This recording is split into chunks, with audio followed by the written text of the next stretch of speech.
Movie के start में हमें एक लेडी दिखाई जाती है जिसका नाम है चेन शूली। इसकी रिसेंटली डाइवोर्स हुई है। इसका और इसके हस्बैंड का एक बेटा भी है। इसके बेटे का नाम है पे वे। शूली चाहती है कि जैसा वो चाहती है उसका बेटा बिल्कुल वैसा करे। इसने अपने बेटे की कंप्लीट कस्टडी भी ले ली है और ये उसके साथ नए घर में शिफ्ट हो गई है। घर में एक वर्कर शूली की हेल्प कर रहा होता है बॉक्स उठाने में और जैसे ही वो चला जाता है ये फ्लोर क्लीन करना स्टार्ट कर देती है क्योंकि इसको डस्ट और गंदगी से चिढ़ है। इसको जर्म फोबिया है। हम देखते हैं कि ये हर वक्त सफाई ही करती रहती है। अब एक दिन जब ये अपने बेटे के रूम की सफाई कर रही होती है तो इसको बेड के नीचे से कोई बॉक्स मिलता है। इसे उस बॉक्स पर शक होता है। ये उसको खोलती है। उस बॉक्स के अंदर इसको स्कूल की स्टैम्प मिलती है जहाँ पर इसको पता चलता है कि इसका बेटा एक्चुअली में इसके सामने फेक टेस्ट दिखाता रहा है। स्कूल में पेवी अपने फ्रेंड के साथ बैठा होता है और ट्रिप की बातें कर रहा होता है। तभी एक लड़की आती है और पेवे के फ्रेंड का जैकेट मांगती है। तभी एक लड़का उठकर पेवे के फ्रेंड की जैकेट उसको दे देता है। पर तभी यहाँ पर सब लोग इस लड़की का मजाक उड़ाने लगते हैं। हम यहाँ पर पेवी को देखते हैं। वो अपने रिपोर्ट कार्ड की एक फेक कॉपी बनवाता है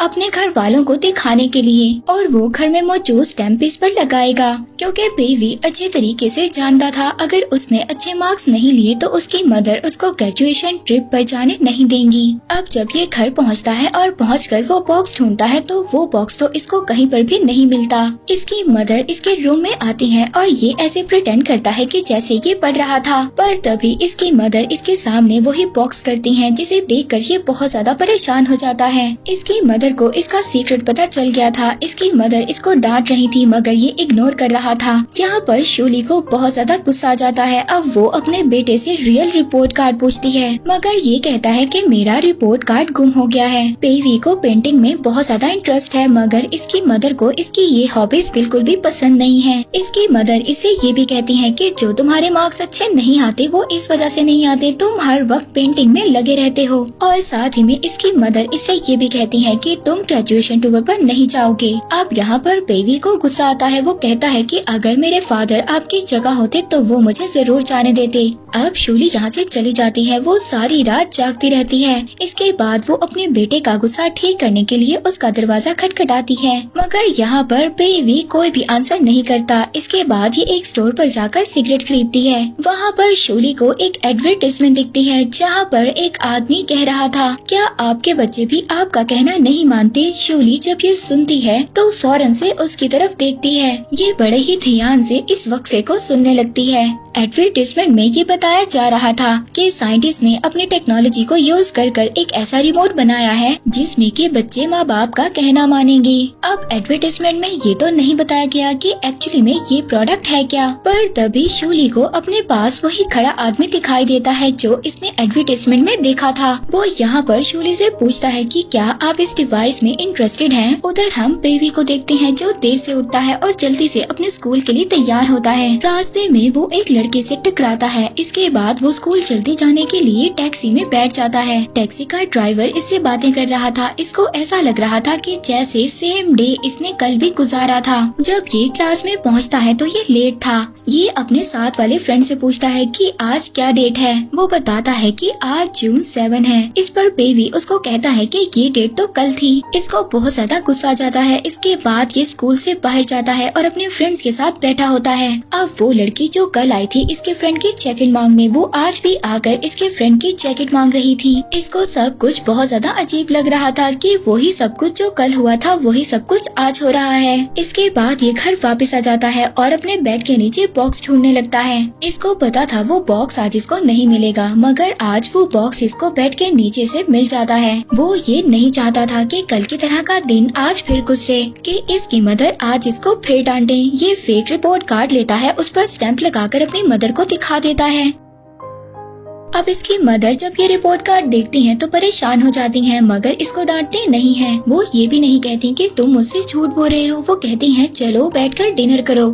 अब अगले दिन भी ये लेट ही उठता है। जब ये दोबारा जा रहा होता है तो रास्ते में उसी लड़के से टकराता है और तो और सेम टैक्सी में बैठता है। टैक्सी का ड्राइवर भी इससे बातें कर रहा था। वो वही बातें कर रहा था जो कल उस टैक्सी ड्राइवर ने की थी। अब इसको यहाँ पर ये बात समझ आ जाती है। अब यहाँ पर इसको समझ आ जाती है ये एक लूप में फंस चुका है। हर दिन वही होता है जो पिछले दिन हो चुका है। अब ये स्कूल जाता है और डेट चेक करता है। उस दिन भी 7 जून ही था और साथ ही में वही लड़की आकर दोबारा से इसके फ्रेंड का जैकेट मांगती है। अब ये बहुत ज्यादा परेशान हो गया था। ये घर दोबारा आता है और अपनी मदर को वही फेक कार्ड दिखाता है, मगर आज इसकी मदर इस कार्ड पर बिलीव नहीं करती। वो कहती है कि मैंने तुम्हें 3 चांसेस दिए हैं ताकि तुम अपनी गलती को ठीक कर सको, मगर ना ही तुमने अपनी गलती को ठीक किया और ना ही कोई सबक हासिल किया। पेवी अपनी मदर को बहुत ही हैरानी से देख रहा था। पेवी की मदर उसको बता रही थी, अगर तुमने अपनी गलती को ठीक नहीं किया तो तुम हमेशा इसी लूप में फंसकर रह जाओगे।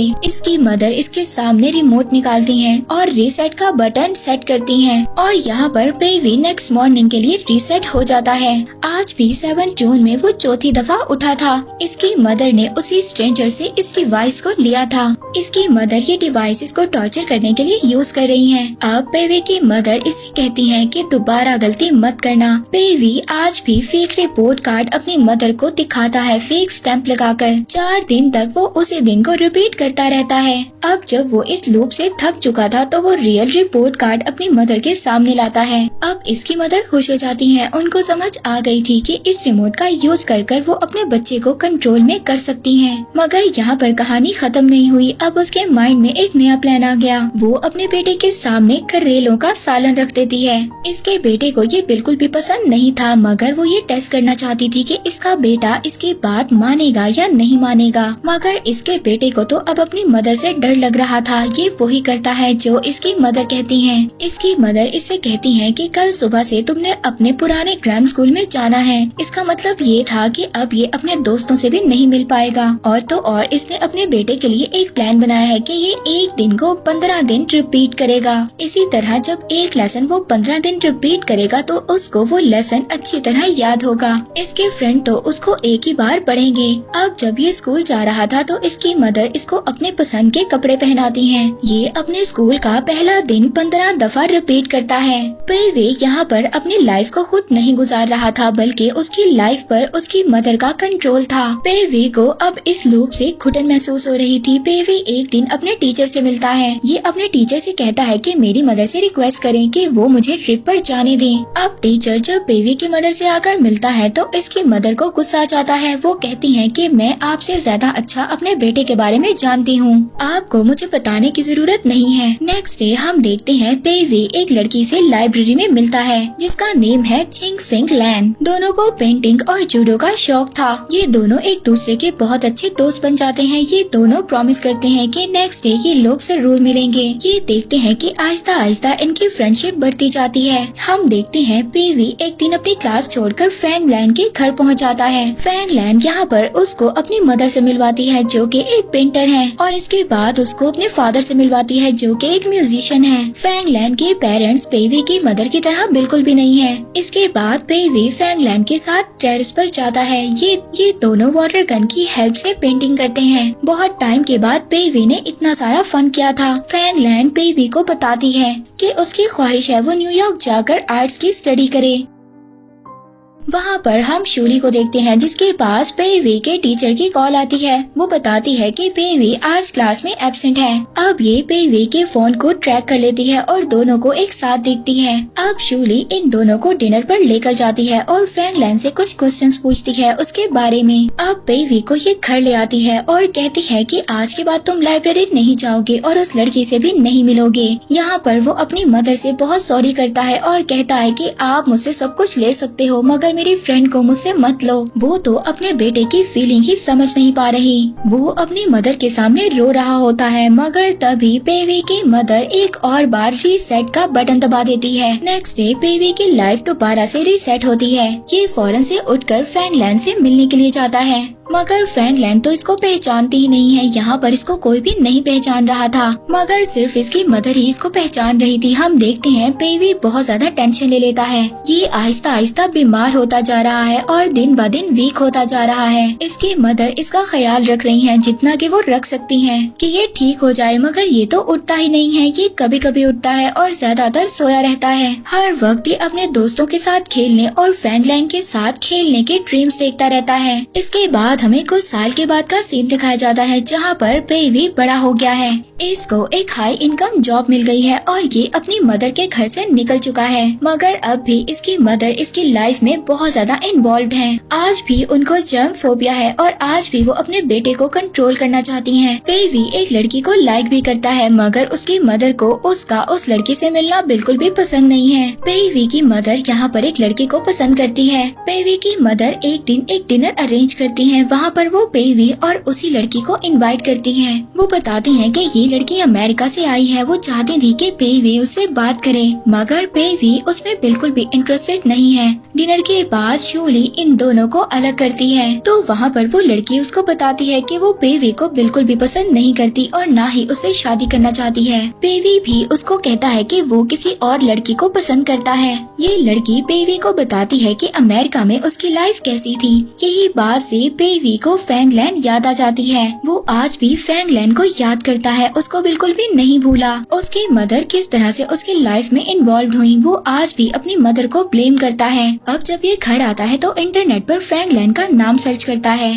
इसके बाद इसको पता चलता है कि फैंगलैन न्यूयॉर्क में एक आर्टिस्ट है। इनकी पिक्चर्स देखकर इसको अपना बचपन याद आ गया था। अगले दिन ये अपनी मदर की वेकेशन की फ्लाइट बुक कर देता है। इसकी मदर छुट्टियों के लिए यूरोप जाएंगी। अब जब इसकी मदर यूरोप जा रही होती है तो फौरन से ये घर जाता है और घर जाकर उसी रिमोट को ढूंढने लगता है, मगर पासपोर्ट नहीं मिलता। अब इसकी मदर को भी रास्ते में ये बात याद आती है कि वो पासपोर्ट तो घर ही भूल आई है। अब शोली जब घर वापस आती है तो वो घर के सामने अपने बेटे को देखती है, तो ये अपने बेटे से गुस्से से कहती है कि तुम इस रिमोट के साथ क्या करना चाहते हो। अब उस रिमोट को लेकर इसका बेटा जैसे ही इसके पास आ रहा होता है तो एक कार रोड पर उसको हिट कर देती है। सीन उस दिन पर शिफ्ट हो जाता है जहाँ पर ये पहले दिन फैंगलैन से मिला था। फैंगलैन उसकी तरफ देखती है और स्माइल करती है, मगर पेवी की आंखों में आंसू थे। आज वो काफी दिन बाद फैंगलैन से मिला है। अब यहाँ पर ये कहा जा सकता है जब गाड़ी ने पेवी को हिट किया तब शूली ने पेवी को उसके पास्ट में भेज दिया, क्योंकि बहुत टाइम से रिमोट को यूज नहीं किया गया था। ये उसी डेट पर सेट था जिस दिन पेवी पहले दिन फैंगलैन से मिला था। अब वहाँ पर शूली ने जब अपने बेटे को बचाने के लिए जल्दी से रीसेट का बटन दबाया तो उसने गलती से अपने बेटे को पास्ट में भेज दिया। और इसी के साथ ये मूवी एंड हो जाती है।